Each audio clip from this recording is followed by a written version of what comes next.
Pressing.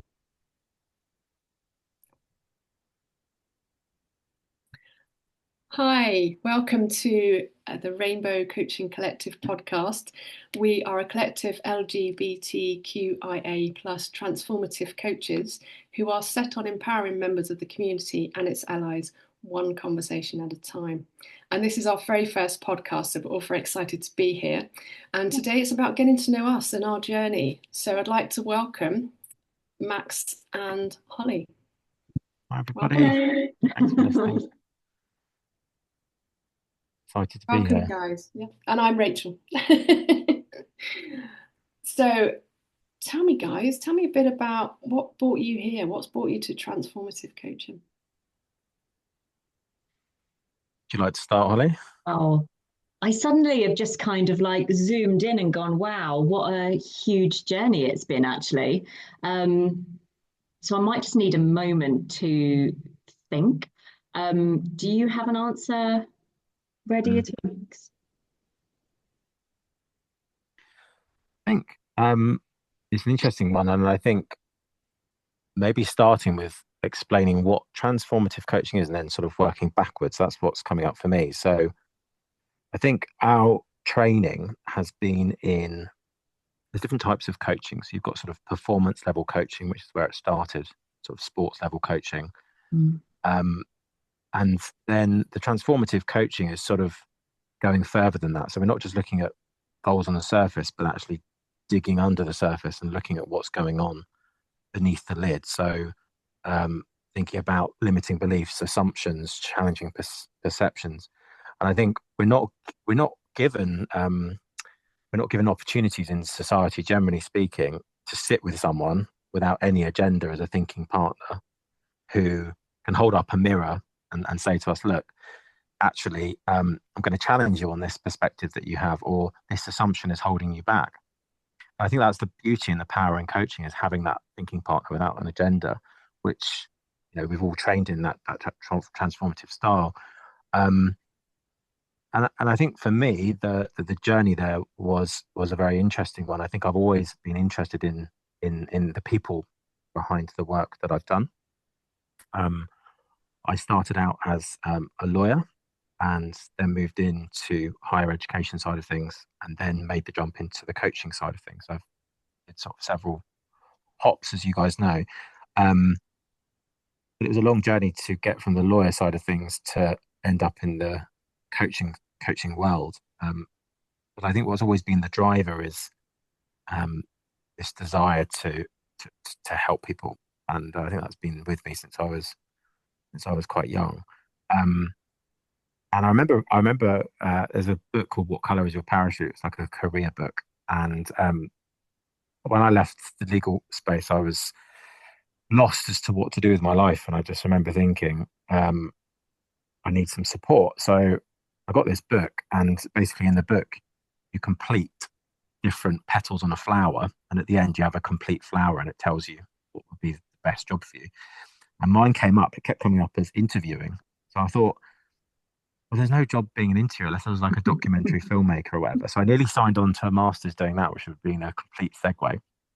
And I actually sort of fell into coaching because in the teaching stuff, I started to do coaching work. And then I had some friends in the space, and I was having conversations with them, and they said, you'd be really good as a coach. I thought, what is this coaching thing? And that's when I started to explore it. But it's funny looking back at that book, because technically that's what I'm doing. I'm speaking to people and finding out information from them. There is that sort of interviewing job, and that's what I enjoy, hearing people's stories. I absolutely love it, and working with them to see how I can help, and create change in their life. So, again, that's sort of I whistle stop tour through my journey to it. I don't know about you guys. You had a sort of similar experience, not? Yeah, as you were speaking, Max, I was just thinking it's a really beautiful and quite organic process to sort of, I feel this is going to sound a bit airy fairy, and coaching isn't that, but there's almost sort of a magic journey. It's like you're doing something else, and then you come across coaching in some way, Mhm. shape, or form.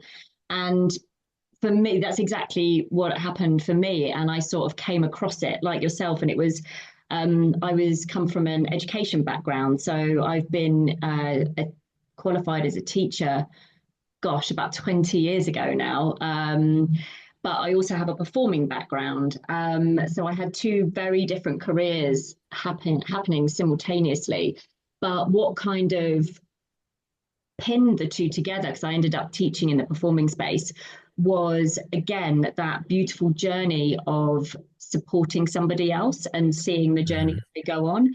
And for me, I wanted to leave the education system as it was in schools because that wasn't right for me mentally. I don't think I felt very overwhelmed and I couldn't really do the work. And actually, I ended up teaching on apprenticeships and I was working one to one with adults. And I was like, suddenly it felt like I'd found my niche. I work really well one to one with people or in small groups.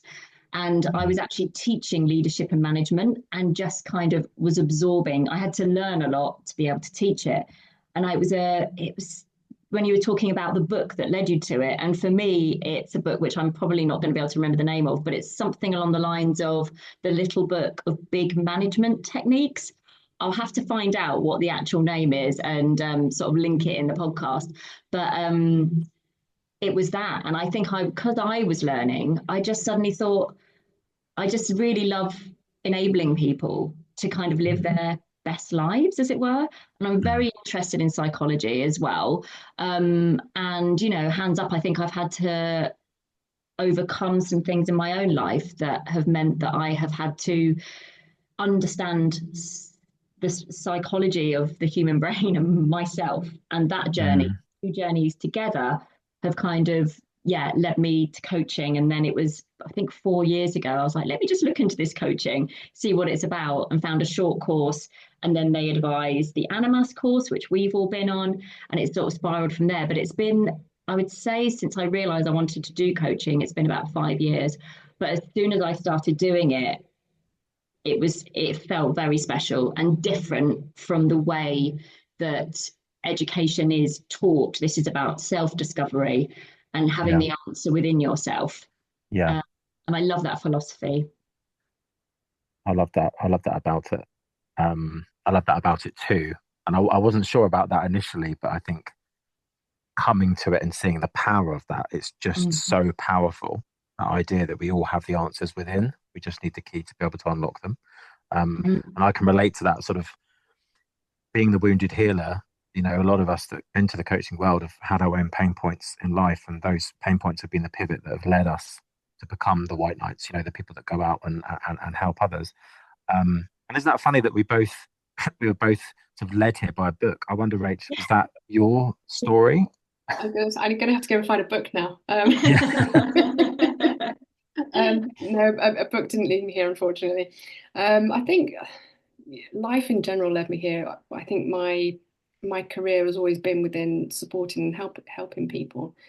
And I think the biggest, I guess, kind of reward was when I was helping people to help themselves.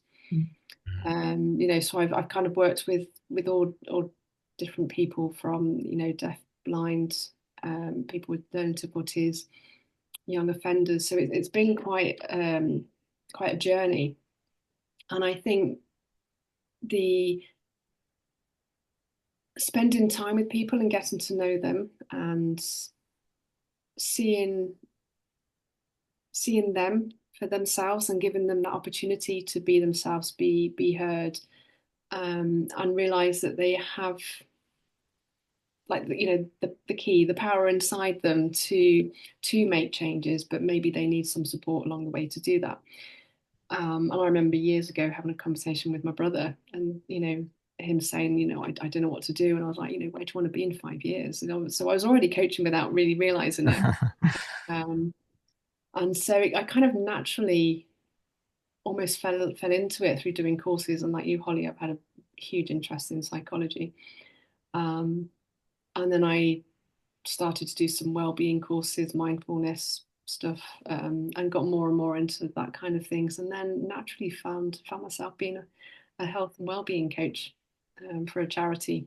And yeah, and like you say, I think this is one of the most privileged jobs going, because you get to see the trueness, you get to see people's vulnerability, and what's really going on behind the scenes. And then when you can support them to empower themselves, I think that's really quite magical. Yeah. Yeah. A lot of magic in the process, isn't there? Yeah. Seeing people go through that Yeah. transformational journey. And I think Go on.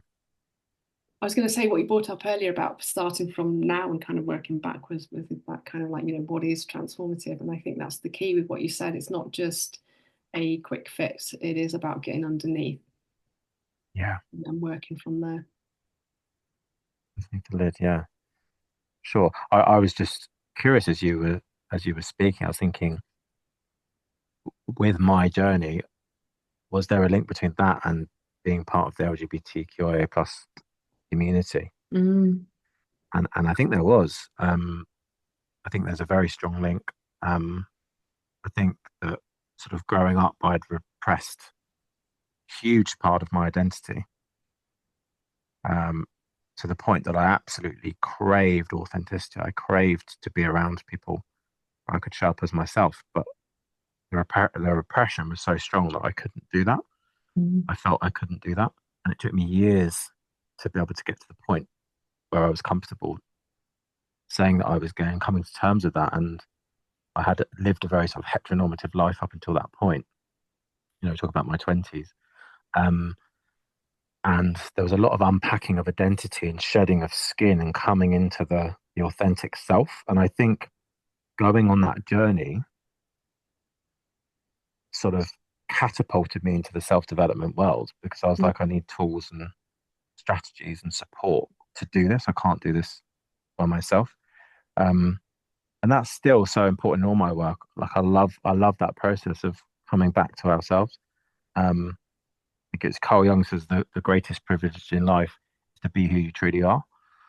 And that makes me quite emotional even saying that, but it's that coming back to self. And I think that's a journey that we're all on, but especially as members of the community, it's a really tough and a really shit journey at times. And it's important to have the community, but coaching can be really powerful to help, I think. Yeah, I completely agree. I don't think it's definitely not coincidence that there are a number of LGBTQIA plus members on the coaching course. And, obviously we were probably still in the minority, but I think the journey that you just naturally go on, you have to look deeper than the surface. If you're, just being part of the community, it just comes with the nature of it, I think, because you're not a majority growing up. And you have to understand who you are. And that can be doesn't have to be, but it can be a really long and painful process. I know it was for myself, and I was just like making sure that I don't forget anything that I wanted to say. And I've put down the word understanding, but I've also put down the word pain, because it was such a painful process that I did not want to live like that. And I found that the self-development work, plus I must have to say that, in recent years, I have had counselling as well, but it took a lot of self-discovery, work I just did on myself to understand who I was and why I had the feelings I was. And actually having had counselling and also coaching, those early life experiences can be really, really damaging when you don't see yourself in society. And, that might be something we talk about at a later date, on, perhaps, coming out properly. But I definitely have, stuff to say about sort of Section 28 and the damage that I feel like it did to our age group, and just not seeing yourself in society. So that's quite a long way and convoluted way of saying that I think that yeah, all of those experiences have meant that we've had to look inside and we've had to do transformative work ourselves in order just to live happy and healthy lives ourselves. Yeah, I agree with both of you. I think the thing with coaching is, I mean, when you go through the training, you become the coachee as well, so you kind of see both sides of the story. But I think when you coach, you have the coachee, but you also have a mirror. So you almost, you need to do the work as well with yourself. It's never a, that's it, my job is done on yourself. It's still that journey. So when you partner with a coachee, you together go on a journey. It's not us and them. It's not I'm just here to hold your hand. You go with them, Mm. and it may be two journeys, but it's kind of one at the same time. Yeah, I love So that. I love that. Um, it's so true, and that's a really useful reminder. Is it, I think before I went into the coaching space, and I heard of life coaches, and there's a lot of sort of stigma around that term as well. Mm. Um, but I thought sort of life coach was someone who's got their life figured out, telling someone else what to do, and Yeah. it's just not that. I don't think there's anyone reaches a point where they've just got everything figured out. I think we're constantly on our journey for our lives, and in part that's exciting, right? We're constantly on this Yeah. personal development journey. But someone saying that they're a life coach, it is just a thinking partner, isn't it? It's somebody to support somebody in their journey of life. It's not someone professing to have all the answers in the space. And that means that we can cut ourselves some slack, that we don't have to Yeah. know everything. And there's times like, I was speaking to a client this morning, and I was thinking I resonate with so much of this. And actually so much of what you're saying, I feel is so unresolved for myself. Um, Still so much work I want to do in that area. I've come a long way, but there's still so much work that I want to do in that area. And I think acknowledging that is really important, because Mm. I think the change process requires us to be self-aware first of all, and before we can take any action. Um, and all of us sitting here are aware that we're not people who sit in spaces and just give advice. We're people here who have the tools to be able to give the coachy person sitting in the room with us a key to unlock the answers themselves, and we can facilitate that Mm. space. But we certainly don't have everything figured out ourselves. I think that's a really important thing to put on the table. Yeah, so I'm really glad you brought that into the space, Rachel, because it's something that's easy to forget. And I think Mm. as a coach, it's something that's easy not to say and vocalize to people who are interested in the coaching process. Yeah. yeah, Thanks for making that clear, Max. I think that's really, really important. I Mm. think, 'cause, yeah, it's still such a new concept, isn't it? Life coaching, and I think a lot. You don't. There's no sort of awarding body, as it were. That is. We've got the ICF, haven't we? But there's no. You don't have to Mm. join to be, say, you're a life coach. You don't have to even have done a course. But I think it is important to say that we all wanted to do this properly, and it is coming from a place of wanting to empower people and our community as well, not for personal gain. And I think that, yeah, Mm. we are accredited coaches now, guys, which is very cool.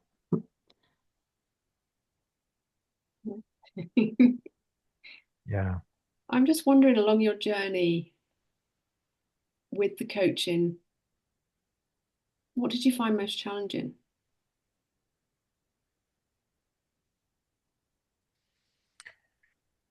Oh, it's a lot there for me. I think I'm trying to think back to the sort of day one, but a lot of imposter syndrome, Mm.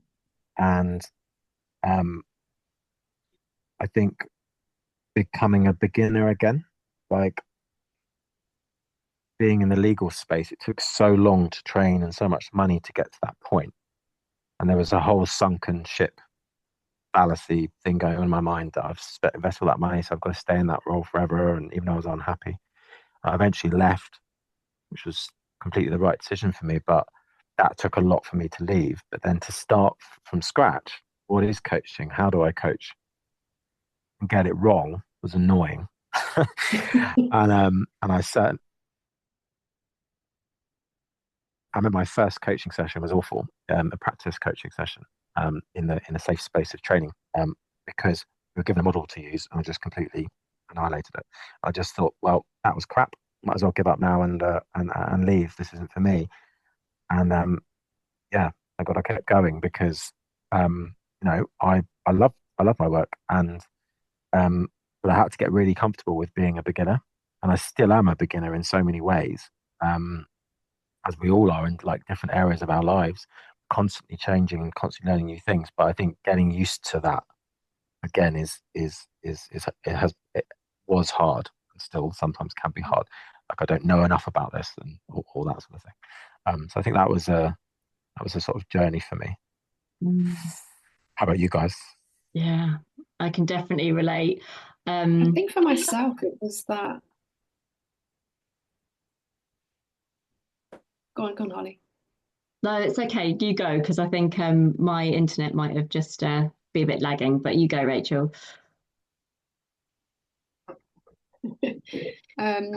I was going to say what I found most challenging when I first started was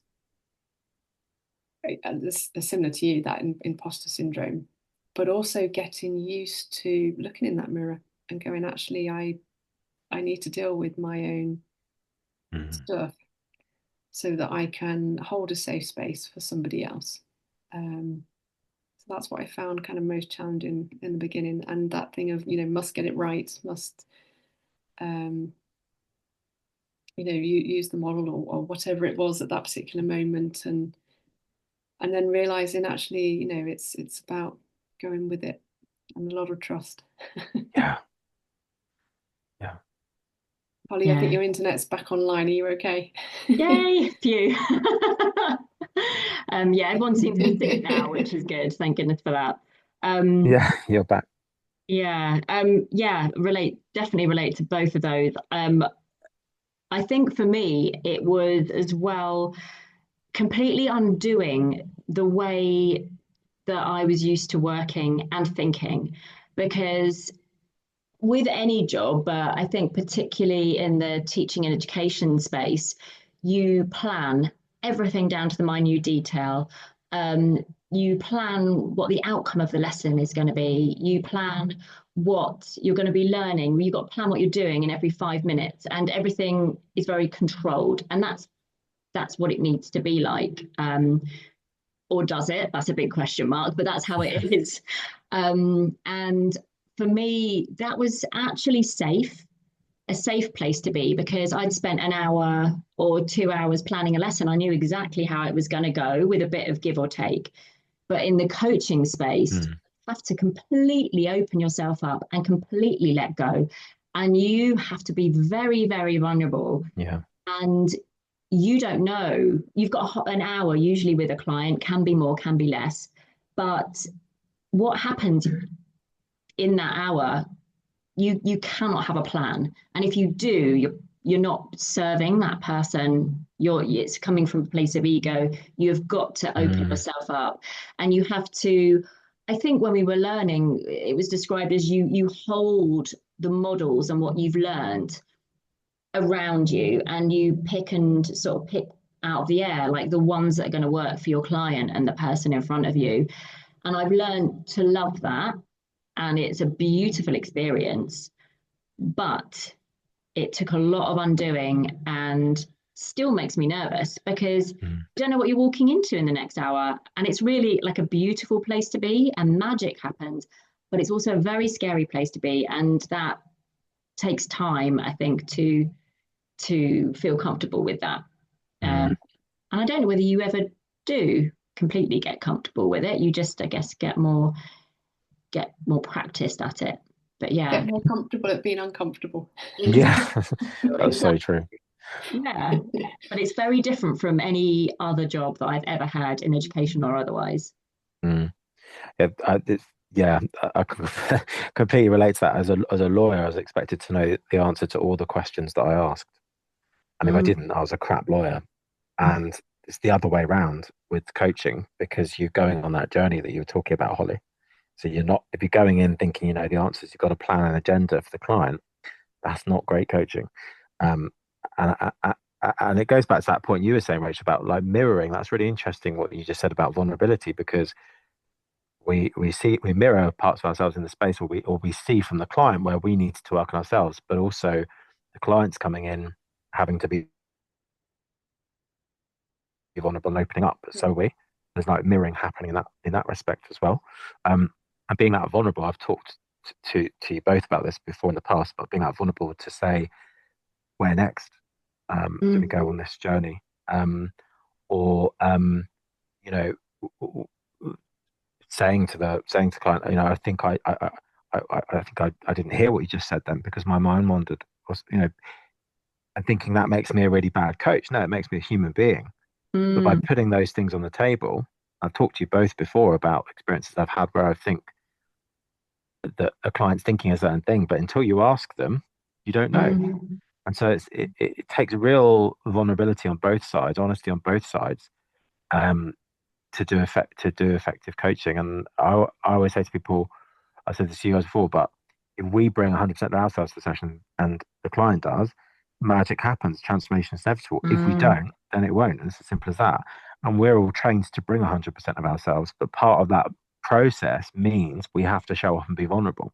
So it's mm. not just the client entering that space, it's us in the space as well, having to show up as our entire selves. And that's a journey in and of itself. Yeah, Yeah. yeah. That's my favorite quote of yours, Max, by the way, is when you bring 100% and 100%, the magic happens. It's just the best quote ever. And it just sums up coaching so perfectly, I think. And we all Yeah. know that we've been there and it works. It really Yeah, works. yeah, yeah. We've all delivered the magic for each other, haven't we? When we've done like Absolutely. practice Love coaching it. Yeah. sessions. Yeah. It's really special. So with that, how would you, or what would you say is your main takeaway from coaching?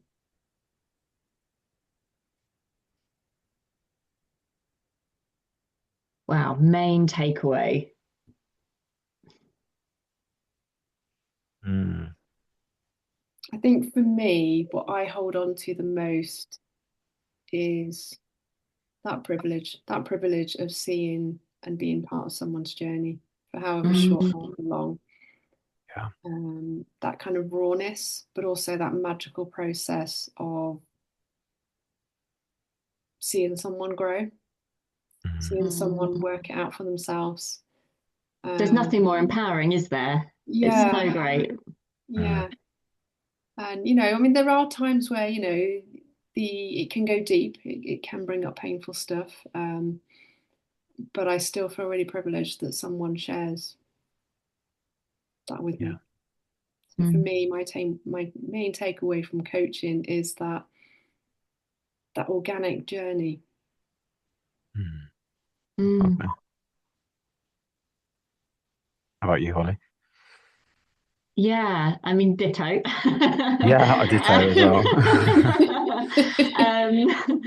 But yeah, to give something a little bit, yeah, different, let me think. I think for me, it really resonated with a belief that I have is that everyone has the answer within themselves. And Mm, that we live in a society where we are from a very young age, we're just told what to do and told what to think by, parents, friends, well-meaning relatives, school, education. We're just taught to absorb, and it totally cuts you off from your inner self and what you really think. And I think mm, we as a society just programmed to not look inside, and it's deemed too painful and a dark place. But if you do the inner work, I really believe that you can be. I hesitate to use the word happy because it's not about being happy in the happy clappy sense, but it is about achievement. It's about living the life authentic to you. And I think that does bring you a sense of happiness, but it's deep inner happiness, not woohoo, you know, everything sparkly and great. You know, it's a deep sort of sense of inner self and self-knowledge. But you have the answer within yourself. That I think is really, that's been one of the biggest things, sort of the revelations. And I've seen evidence that, you know, it absolutely works. And I think, yeah, that's been the biggest kind of eye opener to me. And I feel a bit on a mission to change the world in that way, you know, a conversation at a time, but to let people know that they already have the answer. They don't need to be told by someone else. It's their life. They already have the answer. We just need to do a bit of big digging to find out what they really think. That's beautiful, yeah. And it's so true. And it's not something we're taught, is it? So No. I think for me, it linked into that authenticity and ditto, I would say again, all of that for me. But linked into the authenticity is that just lifting off the mask. I struggled to lift up my mask for so many years. I wanted to hide everything about me that was vulnerable. And to be in a space with someone where they're willing to lift up their mask a little bit, peek out, and share part of their authentic self in the space makes me feel just so much joy that I'm able to provide that space for somebody that I never had, and that requires me to lift up my mask as well, and just that process of sliding our mask to one side and being really honest and vulnerable with each other in the space and feeling that magic that you talked about. I think nothing beats that for me, because that's connecting on that real human level, which is just amazing. So yeah, great question, Rach. It really made us think. Good, yeah. Well, that's what coaching is about. How are we feeling, guys? Yeah, good. Yeah, I think that was a great conversation. I feel really energized. Time to wrap up, or yeah, I'll be completely honest. I feel a bit kind of like, wow, mind blown. I think I've kind of come out of hibernation in this conversation. I don't know about you guys, but there was definitely 2 weeks of hibernation over the Christmas period, and just kind of, yeah, hibernation is the word I want to use. And today was my first sort of day back at work, and this conversation has just reignited my. It never went away, but other stuff took over the Christmas period, and now I'm just like, it's just, I feel refreshed with the passion for coaching, because it is a really special vocation, I think. Yeah. So yeah, I feel refreshed. I love that idea of hibernation. And I would say I felt the same. I'd say I love being around you guys. You're just both a bundle of light, and I think it really is testament to finding your tribe. Like, we all have our people in the world, and it may not be obvious where they are initially, but they are out there. And you guys are definitely my people. So whenever I'm with you, I just always feel energized. And like I said, I think that's just the power of connection with like-minded people. So I just wanted to pause and acknowledge that. But, great conversation. Yeah, ditto, guys. It's always lovely having a conversation with you guys. And as much as the coaching is, you never know what we're going to bring. You never know. Yeah. Well, I'm going to wrap it up here. Yeah. So I just want to say thank you, guys. Thank you for getting stuck in, for sharing, saying a bit about who you are and what about the transformative coaching is. So thank you. And if any of this resonates with this topic or anything that we shared today, or you have any ideas on things that you'd like to talk to us in the future about, please visit our website, www.rainbowcoachingcollective.com, or get in touch with us via email on info@rainbowcoachingcollective.com. We'd love to hear from you. Until next time, Take care, everyone. Thanks very much, everyone. Great Thank conversation. you. Right, Fantastic. take care. Bye bye.